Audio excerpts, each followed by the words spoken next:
Amang makalangit, sa sandaling ito ng kahirapan at kaguluhan, lumalapit kami sa iyo para sa kanlungan at lakas. Pakiusap, balutin mo kami ng iyong awa at biyaya habang hinaharap namin ang sakunang ito.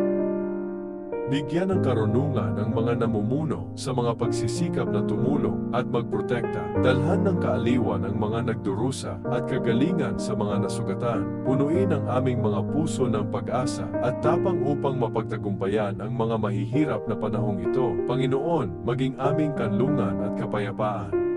Tulungan mo kaming magtiwala sa iyong banal na plano.